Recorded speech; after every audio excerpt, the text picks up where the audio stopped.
This holiday season, you might be looking for nutritious, convenient meals to keep you energized on jam-packed days.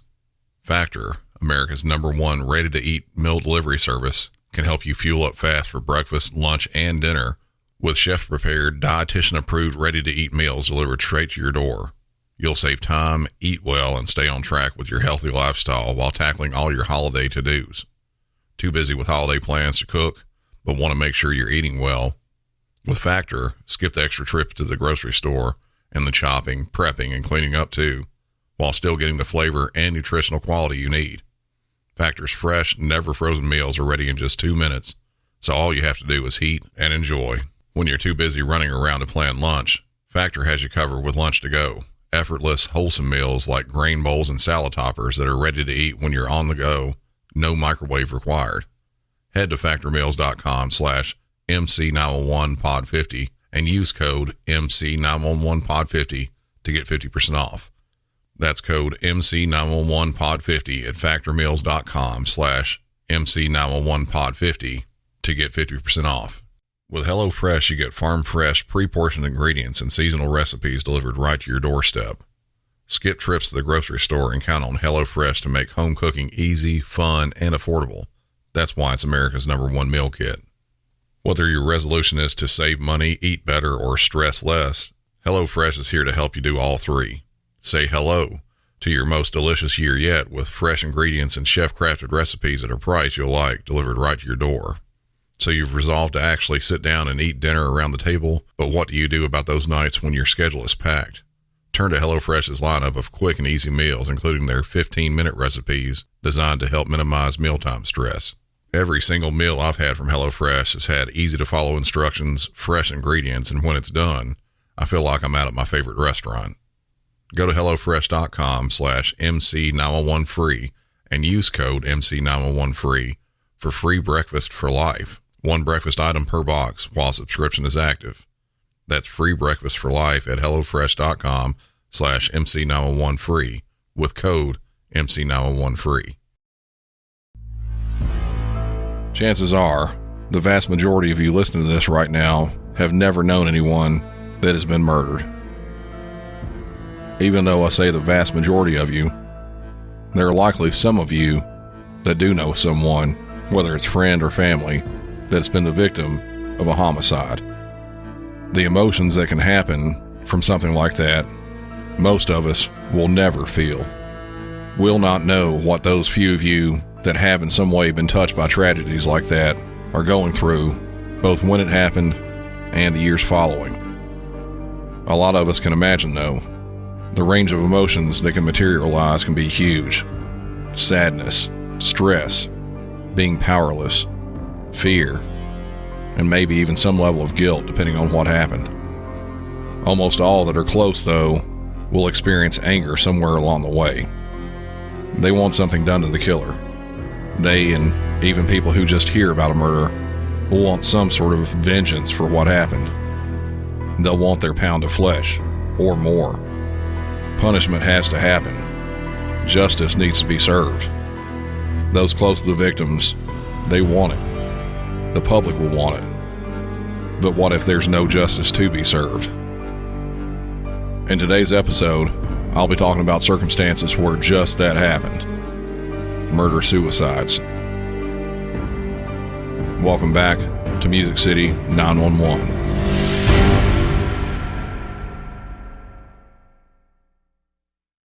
I'm going to start off this episode with a couple remarks. Calls like this, a lot of times, there won't be a lot of info from them, simply because the suspect involved doesn't get arrested. There's no questioning of the murderer. It's hard, if not impossible, to figure an exact motive. People close to the suspect and victim might be able to shed a little bit of light on the situation, but that's never a guarantee. Because of that, this won't be like some of the other episodes where we have a decent amount of background information. I have a few calls to play and a bit of police radio audio from one of the incidents. So really, the focus today will be mainly on the 911 calls. I'll give what info I found about the calls, but for the most part, there's not a lot said about these types of calls in the news or even with some police information. With that being said, Let's get into some of these calls. 911, what's the address of your emergency? 215 Kenny Brook Lane, Elyria. Okay, do you need police, fire, or ambulance?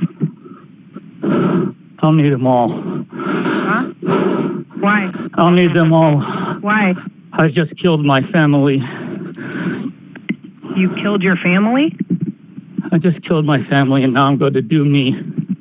And now you're going to do you? Yes.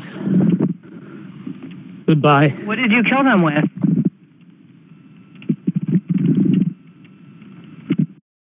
That was all that came in with that call. For those of you that have been listening to the show for a while, you'll know that this call fits square in with what I've said multiple times about suicidal callers.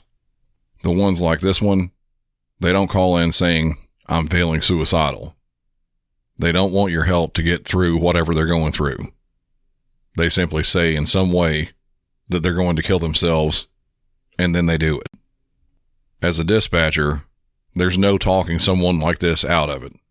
You have to always keep this in mind. You really do want to help. We all do. But something like this, their mind's made up. They're going to do it no matter what you do or say. It's very unfortunate and it's very hard to hear, but please, even though some of these calls may live with you for a while or forever, never blame yourself in any way when someone like this calls in.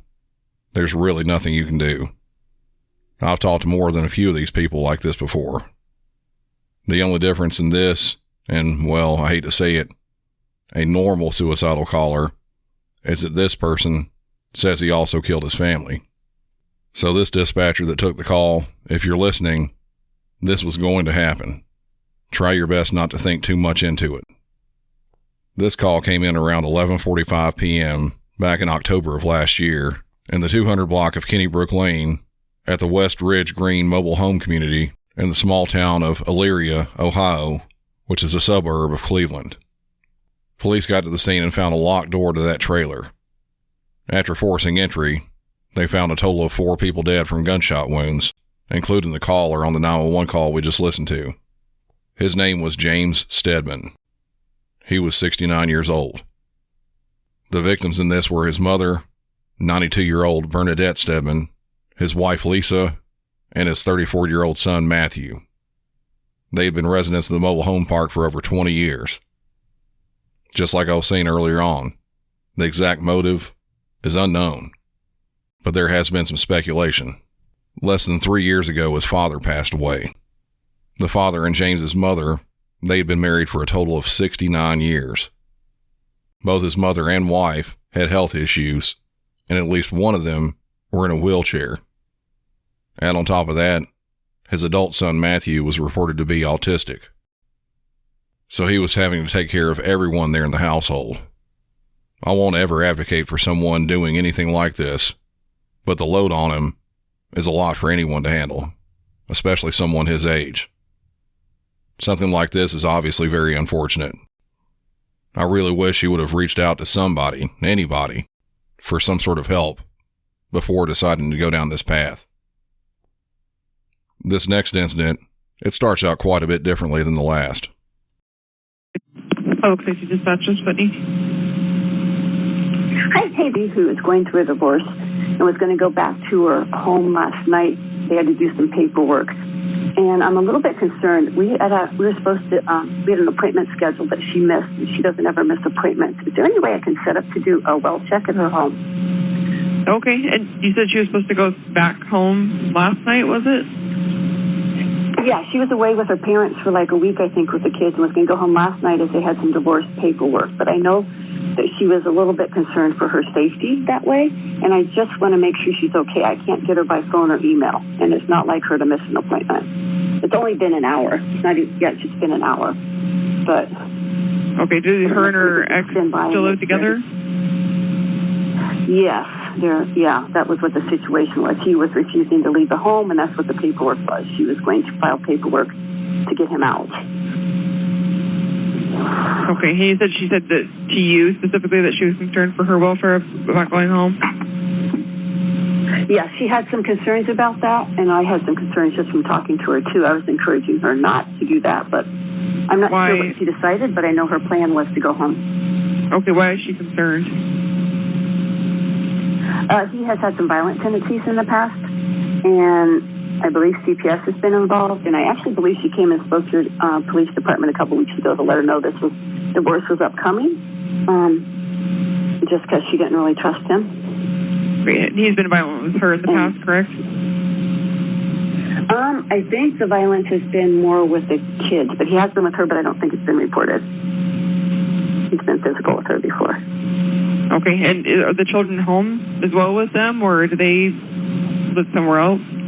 I don't know if they were together. They were all together, but I don't know if they started back to school today.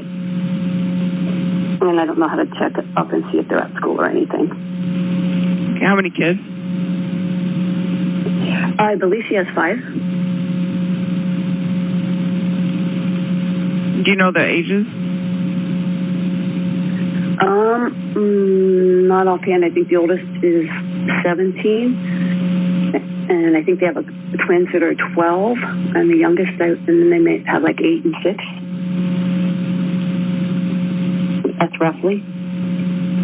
Okay. And what was your I don't want to make a big... Tasha Holt, Haight. And how do you spell her first name?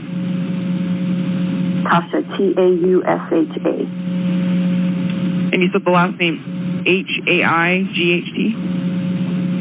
Yeah, it's probably actually pronounced Height. Okay, just want to make sure I had that right. And then, do you have her date of birth by chance?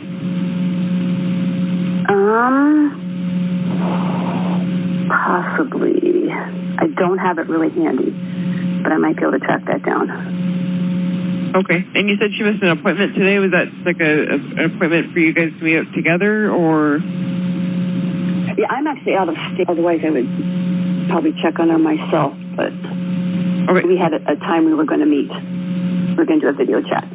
Okay. And what was her ex-husband's name? They're still married. They just filed divorce papers. Michael.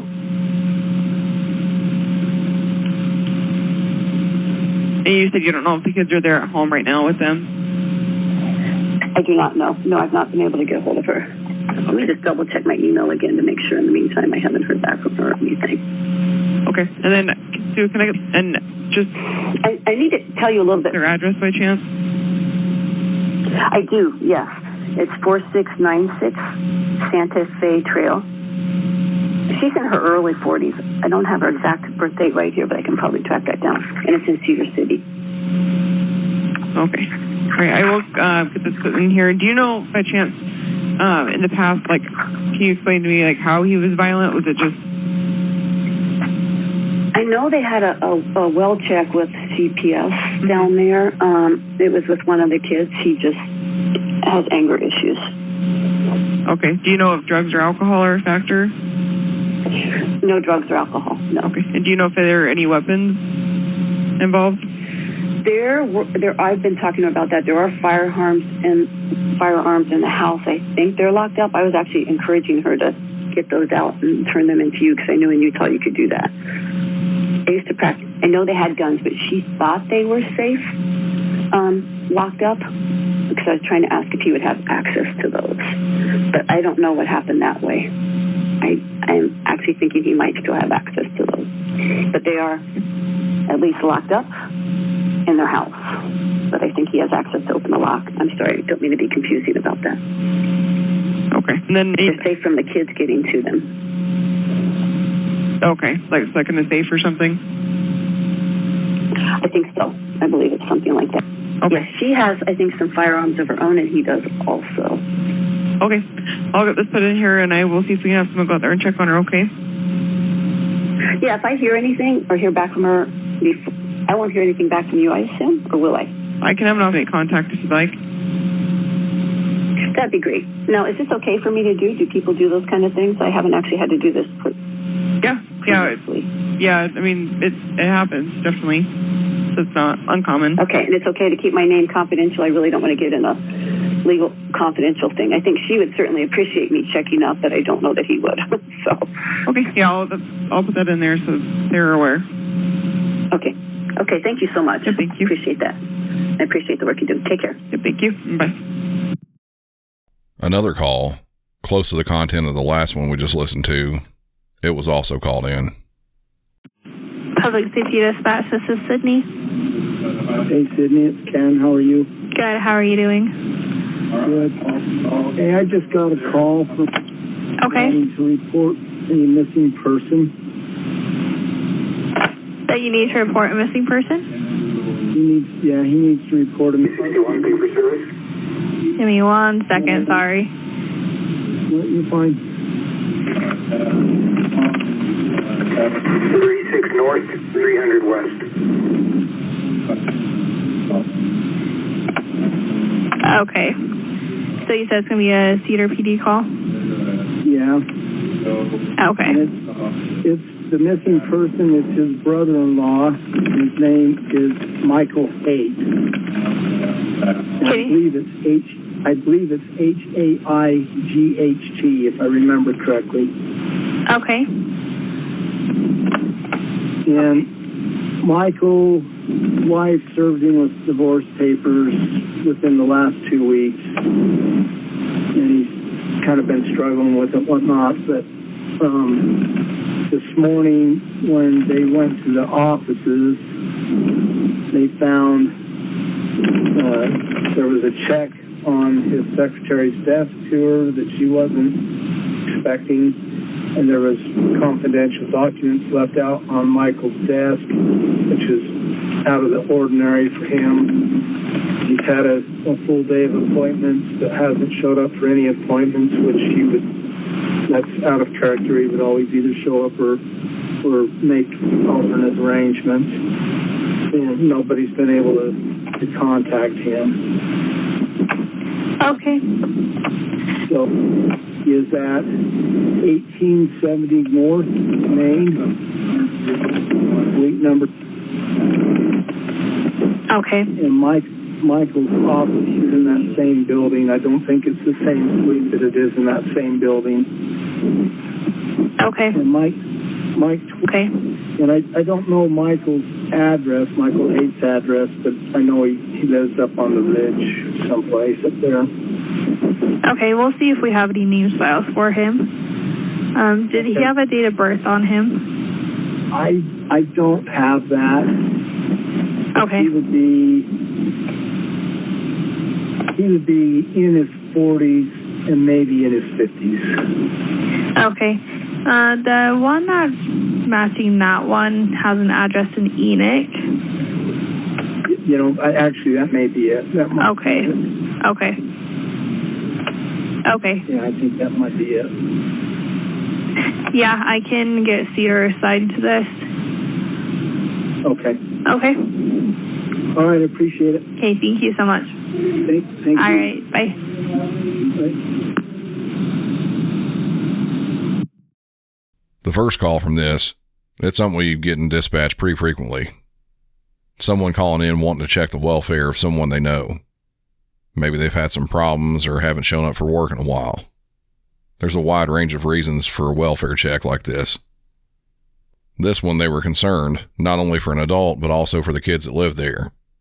The reason for the call was a missed appointment. In the second call, it was actually a sheriff that was calling about this. Michael's brother called him and told him there were some things amiss. He was also talking about missed appointments. Also mentioned that his wife had served him with divorce papers a couple weeks prior, and to top that off, he left an out-of-the-ordinary check on his secretary's desk, along with confidential documents that were left out. No one had heard from him in over a day.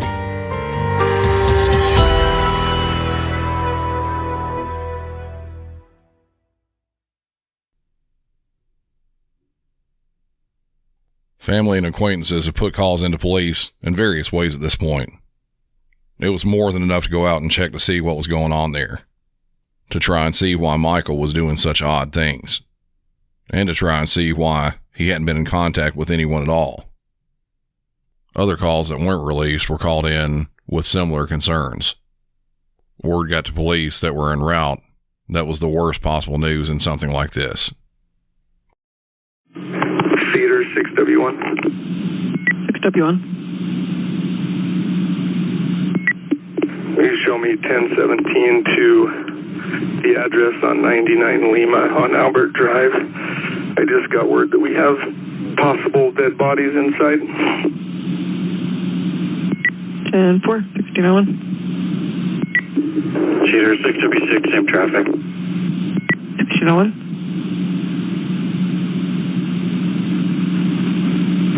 Cheater 6W1, 1023. 1602.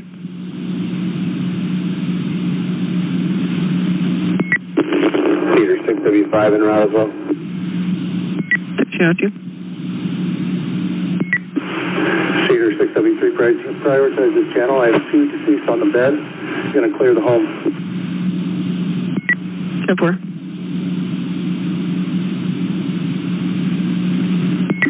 Cheater 6W6, 1023. 6W6, I copy.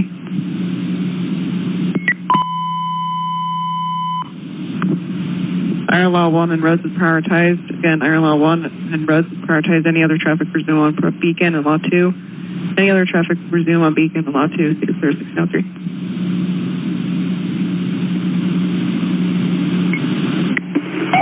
Cheater 6W5, you contact the county attorney and have them respond. 6W5, I copy 1604.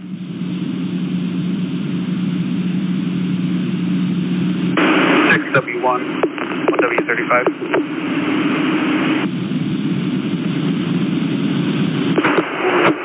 Go ahead for 6W1.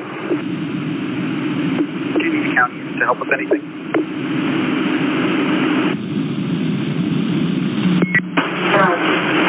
Cheater 6W3, the house is clear. There are multiple victims. Stand by for more information. 6W3, I copy multiple victims. It's 2-6.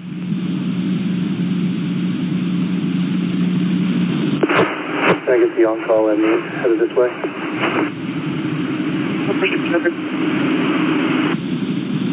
Cheater 6W6, can you notify the county attorney?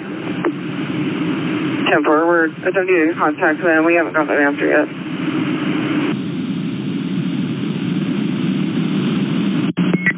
I'll go move my 6W10, 6W3. Go ahead.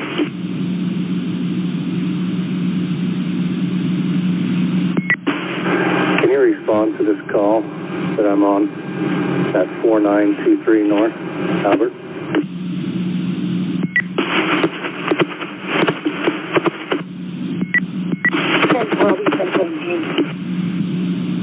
Cedar copy 629.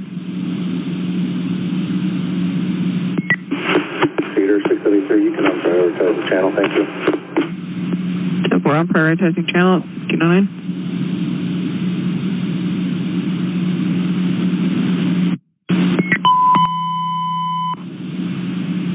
All units, Law 1 and Res is open for regular traffic. Again, over Law 1 and Res is open for regular traffic. Cedar clear at 1610. 6W7, 6W6. Go for 6W2. Can you get license plates to all the vehicles that are at the home and bring them over to me? 10-4.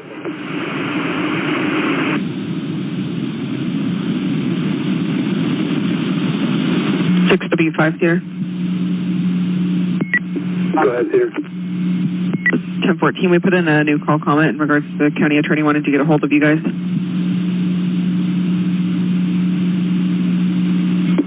Cedar 3W7. 10-4, I'll pass that on up the chain of command. 10-4, thank you. Break 3W7. Cedar, you're on Iron Law 1.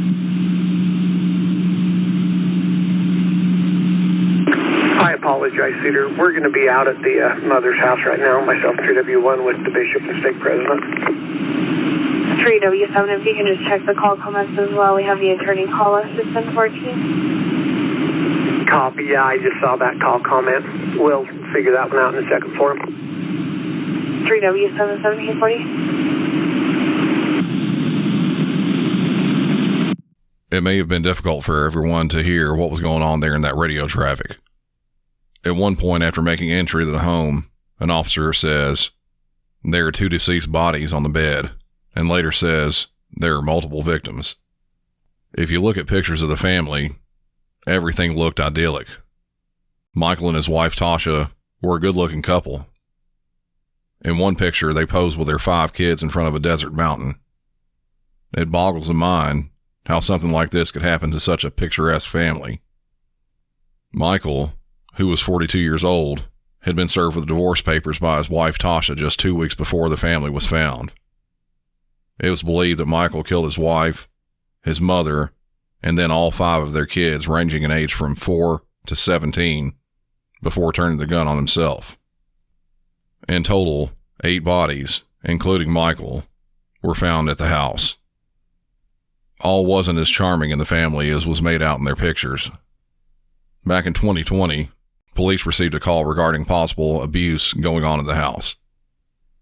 The eldest daughter, Macy, who was just 14 years old when she was interviewed, detailed that she had been assaulted and other attacks had happened that started back in 2017 when she was just 11 years old. She said that her dad assaulted her numerous times, including strangling her, shaking her violently, and even shoved her by her shoulders into a wooden easel on the back of their couch. Michael, of course, denied all this, saying it was all a big misunderstanding, that Macy was quite mouthy. He did admit to getting angry, and also that he had taken his wife's cell phone and iPad to read her text messages to see if she was speaking any type of negative way about the family. Tasha ended up not wanting to press charges, and the county attorney ultimately did not file any charges against him, citing insufficient evidence. 2 years later, the entire family was dead. Again, no exact motive has been given, but it seems like it was pretty clear. It looks like the threat of divorce put him over the edge, and he thought the only way out was to end his own life and the life of his entire family. The small town of Enoch, Utah, where this happened, has been shaken since this occurred back in January of this year. Approximately 1,000 people were in attendance for the funeral of Tasha, her mother, and the 5 children. And the last call we have, it's more of the same, but again, a much different way of it being called into dispatch. 911, please, paramedical. Hello, my mom has been shot. Okay, so it's medical? Is it medical, sir? Yes, my mom has been shot. Are you at... Yes. Okay, when you say shot, like gunshot? Hello? Hello? How did she get hurt? My dad. You said your dad shot her? Sir? Talk to me. You said your dad shot her? Yes. Okay, is your mom breathing? Fire rescue, this is the sheriff's office reference to someone got shot. Okay, call. What is the address of the emergency? Hello, what is the address? Is that in? Oviedo? Okay. Are you close to... Yes, sir. What is your phone number? Phone number? My home phone number? Yes, the one you called me from in case I need to call you again. Okay, and what is your name? Josh. Josh. My dad went off on a rampage and shot my mom. Okay, is she still with us or is she beyond any help? I think she is still with us. Okay. How old is she? Over 40. 40? Over 40. Okay. And where was she shot? In the leg, I think. Okay. And is your father still there that shot her? I think so. Okay. You didn't see where he went? No. Okay. Which leg was it? Tango 25. Wait, what? Which leg? Right, left? I think the right, I think. Okay. Was she shot anywhere else, or was that the only time? The only time. Okay. And you don't know if your father's still there, do you? No, I do not. And do you know if the weapon's still around, or did he still have the weapon when he left? I think he still has the weapon. Okay. And do you feel safe where you are right now? No. Okay. Where is your mother? In my front yard, I think. Okay. Can you tell if she's breathing? I don't know. You're not sure if she's breathing? I'm trying to... I'm on the phone, Mom. Okay, so, FD, let me ask him a question because the deputy commented. Where is your dad at, and is he still armed? I have no idea. Do you think he left in a car? No, he has definitely not left in the car. Does he still have the gun? Yes. Yes? What kind of gun? I don't know. Unknown? No, it's an unknown. Okay, where's your mom at? In my front yard. Stay on the line with me, sir. Stay on the line with me. FD, go ahead and keep talking to him. Okay. I'm gonna... So no other part of her body was injured? I do not think so, but she is bleeding from her leg. Does anybody know how to control bleeding, or can you go near her and help her? Or no, I can't. My dad is surrounding her. All right, he doesn't want you near her? Okay, what I want you to do is keep yourself in a safe place, okay? I don't want you to go near him then, okay? Okay, should I go to my neighbor's house? No, I don't even actually want you to leave the home. I want you to stay out of his sight so he can't see you in case anything happens like that, you know what I mean? Okay, but so should I go to my neighbor's house? Will he see you if you go that way? No. Okay, if you can do that safely, I would advise going somewhere safe, but don't hang up. Can you stay on the phone and do this? I don't think so. All right, Sir, are you inside? No, I am outside. You are outside? Yes. Okay, outside in the back and the front? In the front. Where is Mom and Dad at? In the front. Mom and Dad is in the front? Yes. Okay, just stay on the line with me. Mom and Dad's in the front. And what is your dad doing? Is he saying anything to you, or? No, he's just surrounding my mom. Yeah, when you say surrounding, is he Dad pacing? is near Mom. Yeah, pacing. Don't go near him and don't speak. Is he armed, sir? Hello? Is he still armed? Yes. Dad is pacing and he's still armed. Can you walk a little bit away from them so you're not in danger? Yeah. So stay on the phone. Don't hang up. Okay. Hello? Just stay on the line with We're us. still here. Are they coming? Yes, They're in as fast as they can. Okay. Stay on the line, though, okay? Okay. Are you by the trailhead, sir? What? Are you by the trailhead? I do not think so. He doesn't think so. By the trail? Like, I don't know. I don't know. He's not familiar with reference to what you're asking me. Hold on a second, sir.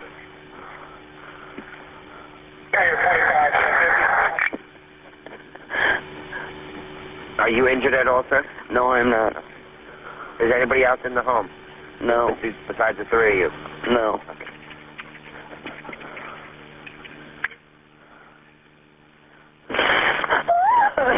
Sir, calm down. Calm down. Can you see your mom, though? No, I cannot. You cannot? Okay, just calm down. We've got units coming to you. How old are you, sir? 14. 14. What's your name, sir? Josh Brooks. Josh Brooks? Okay, Josh, you're okay, bud. You're okay, all right? We've got units coming to you. Okay. All right, don't hang up, Josh. I'm going to stay with you until they get there, okay? Okay. I just heard 2 more gunshots. He heard 2 more shots. Okay. Stay clear of that, okay? I don't want you to go anywhere near that. Stay on the line with me, Josh. We've got units coming to you as fast as we can, okay? I think I hear them. All right. You hear the units? Just stay on the line with me, Josh. Okay. Yeah, don't hang up until they're there, okay? We'll let you know when they're... Josh? Okay. Stay with me. Okay. What's your dad wearing? A blue shirt and black shorts. Dad is wearing a police shirt? A blue shirt. A blue shirt. And black shorts.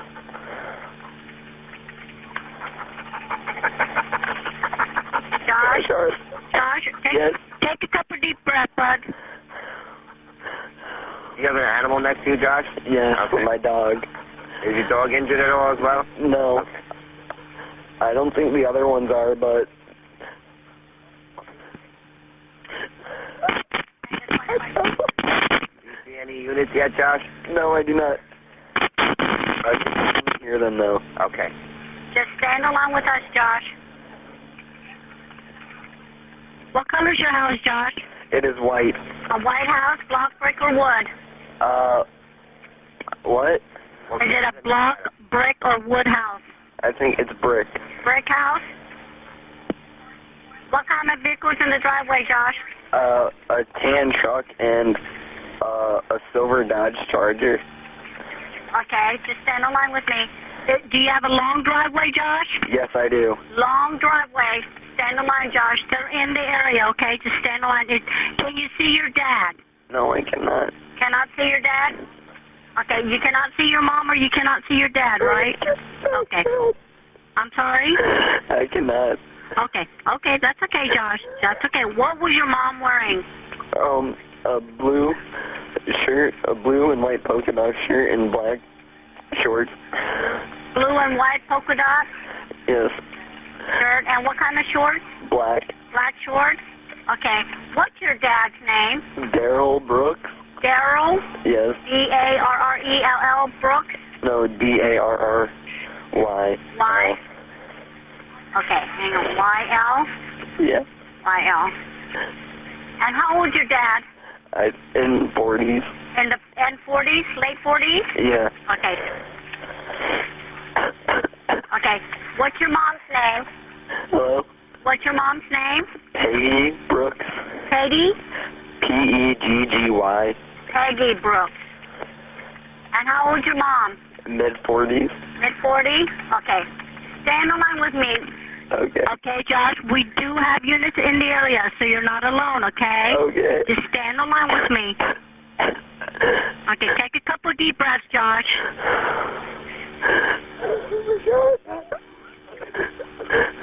It's okay, Josh. Do you have a shed or anything? Yes, I do. It's okay. Is your backyard fenced in? My what? It's a backyard fence. No, it is not. Yard is not fenced in?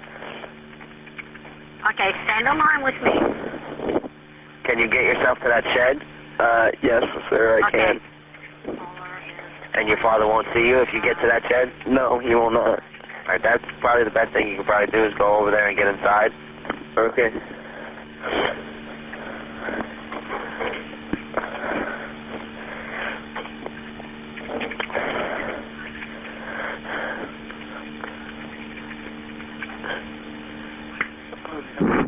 You have a cordless phone, Josh, or is this a cell phone?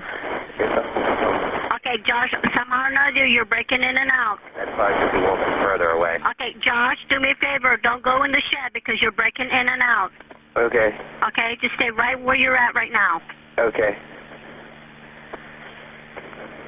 You're not armed with anything, correct, Josh? No, I am not. Okay, Josh, what are you wearing? I am wearing a black UCS night shirt and white Okay. shorts. Before I get too far into this, I want to say that I'm glad a lot of agencies are combining their dispatch centers. This call, there were just too many back and forths between the dispatchers asking their questions. In a call like this, medics absolutely do need to be dispatched quickly, but because they will absolutely be staging off-site and waiting for police to tell them it's safe to enter, the police end of the questions to take priority, especially since the caller wasn't right there with the victim. Additionally, it seems like the first dispatcher was trying to be a bit too exact. She kept asking if being shot meant being gunshot. I don't know about any other way that shot could be considered anything other than being gunshot. Getting details are obviously important, but some things are pretty obvious. They don't need to be questioned or acted upon further. Some agencies force things like this. Although not exactly the same, LAPD has recently started guiding their radio transmissions, seemingly making officers say scripted lines during certain scenarios that are going on. For example, I've played a few calls for officer-involved shootings from there in the past couple years. Even if there are 30 officers and a SWAT team on the scene, if an officer-involved shooting happens, they all say, "Shots fired, officer needs help." If there's an ongoing shootout happening, I completely understand the officer needs help part of that. But I don't know what other help they would need if they have 30 plus officers on the scene when a shooting happens and the suspect is down. Getting back to this call, the medical dispatcher almost immediately jumping to, is she still with us or is she beyond any help, is a cause for concern as well. The caller hadn't said where she was shot at this point. Generally, we won't ask if a patient is beyond any help unless there's some sort of a indication that would lead us there, like being cold and stiff in a warm environment, or for a gunshot, having an explosive wound to the head.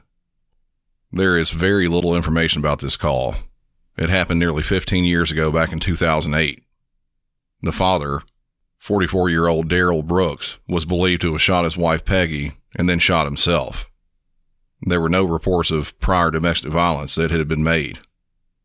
And again, the motive is unknown. I can only imagine how hard it was on this caller, who was just 14 years old when he made the call, to witness something like this. He was obviously beyond scared and shaken on the phone call while he was trying to hold on to his dog. And he was left without his parents. This was all after the parents had been together for 22 years. I wish I could end this on a lighter note, but a lot of times it doesn't go that way in dispatch or police work. Sometimes you end your day with absolutely tragic events just like the ones I talked about today. But you have to find ways to deal with things like this, because there's a whole new shift that starts the next day. Be sure to follow Music City 911 on all social media platforms. Each of them are linked in the show notes. I'd appreciate any amount of support for the show as well, and there are a lot of ways you can do that. The easiest is to just share the show with your friends that might be interested in what we talk about each week. You can also leave a 5-star rating and review on whatever podcast app you're listening on.